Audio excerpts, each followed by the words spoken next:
किस तरीके से मानवाधिकार और सामाजिक कार्यकर्ताओं को गिरफ्तार किया जा रहा है, इसके पीछे वजह क्या है? वजह बिल्कुल साफ है।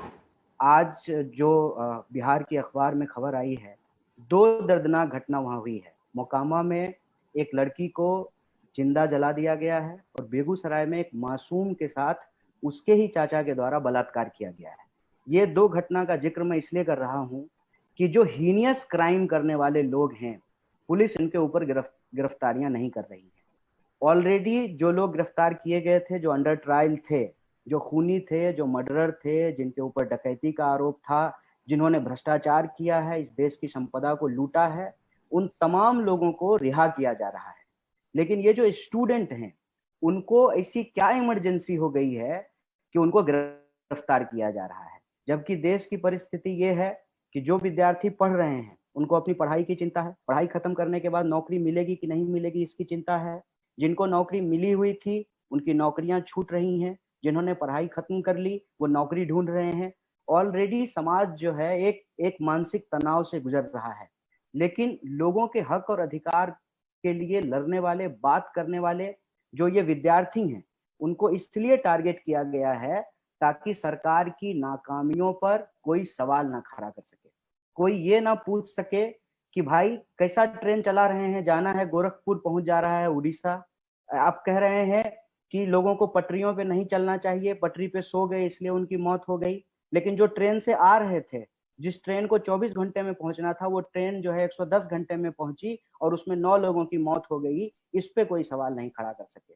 कोई ये ना सवाल खड़ा कर सके कि आज भोपाल में पीपीई किट पहनने के चलते 5 स्वास्थ्य कर्मी बेहोश हो गए, जिन स्वास्थ्य कर्मियों के लिए थाली बजाए थे तमाम लोग। ये जो बुनियादी सवाल हैं, इन सवालों पर देश का नजर ना हो। और ये विद्यार्थी जिनको गिरफ्तार किया गया है, ये साधारण विद्यार्थी नहीं है। ये सिर्फ अपनी पढ़ाई नहीं करते हैं, ये पढ़ाई के साथ साथ समाज के लिए जो जरूरी चीज है उनके ऊपर भी ये सवाल खड़ा करते हैं। एक एक करके लॉकडाउन की आड़ में, लॉकडाउन का फायदा उठा करके विद्यार्थियों को गिरफ्तार किया गया है।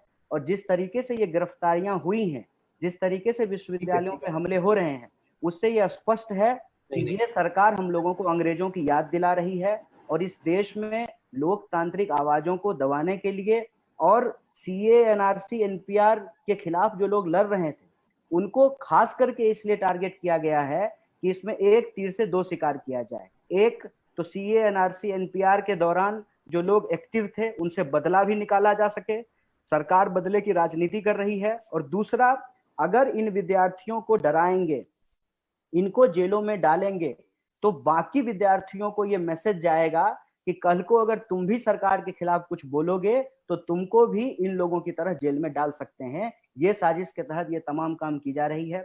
हमको लगता है कि लॉकडाउन अपनी जगह पे है, कोरोना महामारी अपनी जगह पे है, इससे हम लोगों को निपटना है।